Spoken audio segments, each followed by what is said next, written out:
adik-adik, gimana kabarnya hari ini?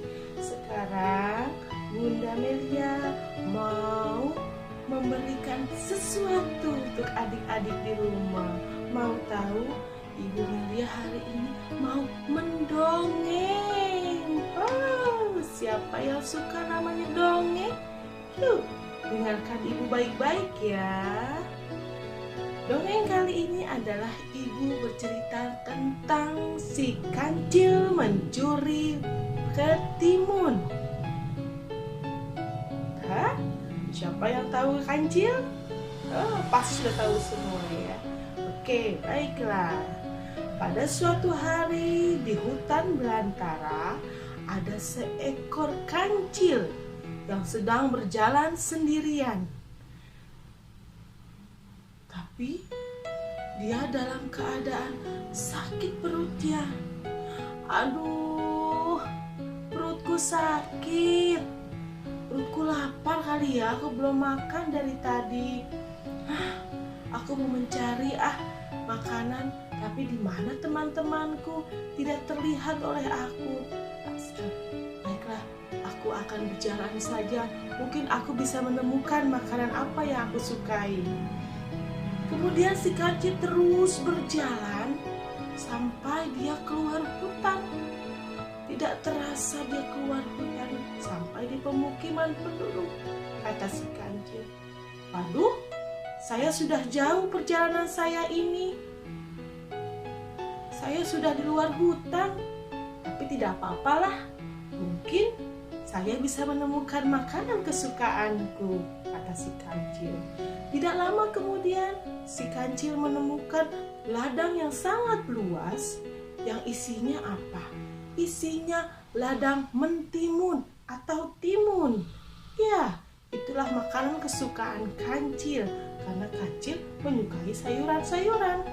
Setelah itu, kata si kancil, "Oh, itu makananku, makanan kesukaanku. Dari aromanya saja aku sudah merasakan bagaimana lezatnya timun itu untuk aku." Karena perutnya yang sudah kelaparan, buru-burulah si kancil. Kancil melihat ke samping, ke sana, kemari, melihat ke depan, ke belakang, takut ada orang yang melihatnya. Karena tidak ada yang melihatnya, kancil merasa asik dan senang. Aku bisa memakan sesuka hatiku timun-timun ini, kata si kancil. Kemudian dengan lahapnya si kancil memakan makanannya tanpa melihat sisi kanan dan kirinya. Setelah perutnya kenyang, dia merasa kenyang, dia juga kaget. Waduh, tanaman ini, ladang ini hancur gara-gara aku. Timunnya berantakan di mana-mana. Tapi sudahlah, yang penting perutku sudah kenyang. Aku bisa kembali lagi ke rumahku dan aku bisa tidur dan istirahat dengan tenang. Besok lagi aku akan kemari, kata si kancil. Kancil pulang menuju tempatnya di hutan belantara. Tak lama kemudian datanglah seorang petani. Dia untuk melihat kebunnya. Dengan bernyanyi-nyanyi, pas pada saat sampai ke ladangnya, ternyata apa? Si petani merasa kaget, marah, dan sebagainya.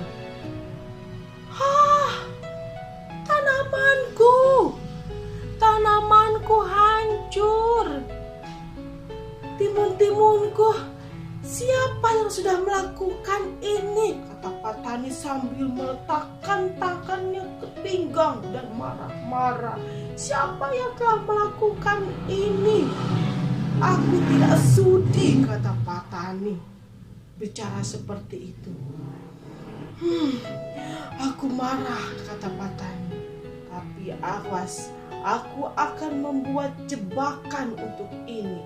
Dan aku akan pasti tahu siapa yang melakukannya. Petani pulang ke rumahnya, membuat jebakan dari boneka. Apa itu jebakannya? Kita lihat besok ya, katanya. Esokan hariannya Pak Kancil datang kembali karena dia sudah niat ingin minta maaf kepada petani yang sudah ladangnya diberantakin dan dihancurkan oleh si kancil yang berjalan. Kemudian tidak lama sudah sampai di tempat ladang petani, si kancil melihat boneka yang disangkanya adalah Pak Tani. Dia buru-buru, "Pak Tani, aku minta maaf, kemarin aku memakan. Pak Tani, aku minta maaf karena aku sudah menghancurkan tanamanmu, ladangmu, karena aku merasa lapar yang sangat-sangat berat, Pak Tani. Aku minta maaf, Pak Tani." Sambil meminta maaf, tapi bingung kenapa Pak Tani tidak menjawab-jawab. Tapi sekali lagi dengan penasarannya, si kancil menggoyang-goyangkan boneka tersebut.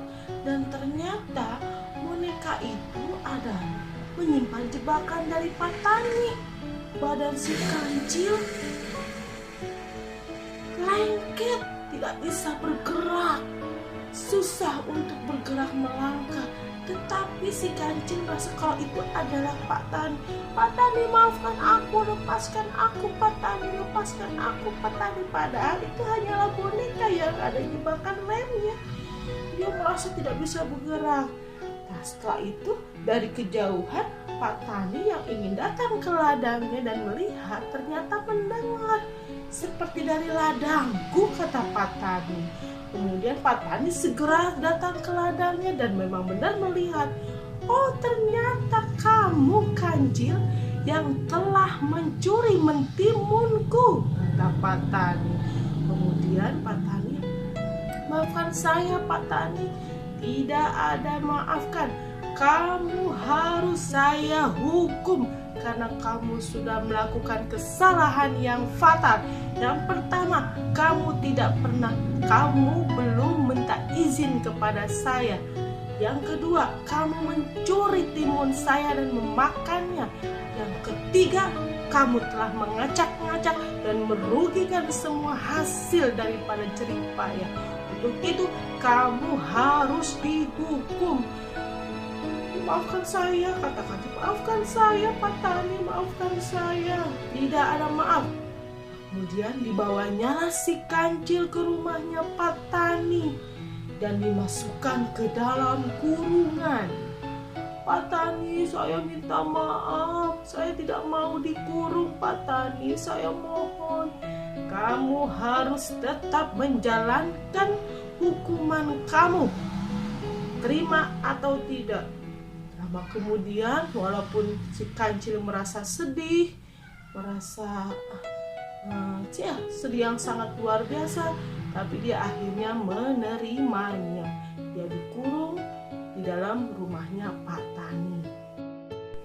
Dapat kita simpulkan dari cerita ini ya adik-adik, bahwa siapapun orang yang suka mengambil barang orang lain tanpa izin dari orang lain, itu disebutnya mencuri. Apa? Mencuri. Iya. Jadi adik-adik, tidak boleh namanya mencuri, mengambil barang orang lain yang bukan milik kita. Jadi contohnya seperti tadi kancil, dia mengambil mentimun Pak Tani, tapi dia tidak bilang sama Pak Tani, sehingga si kancil dimasukkan ke dalam kurungan untuk mendapatkan hukuman. Ya adik-adik ya, jadi jangan sekali-kali mencuri. Karena apa? Allah yang telah menciptakan Maha tahu apa yang dilakukan oleh kita. Dicatat sama malaikat, nanti dilaporkan. Rapot adik-adik warnanya nanti merah. Ya, nanti kalau udah merah begitu, masuk apa? Masuk ke dalam neraka. Apinya panas sekali.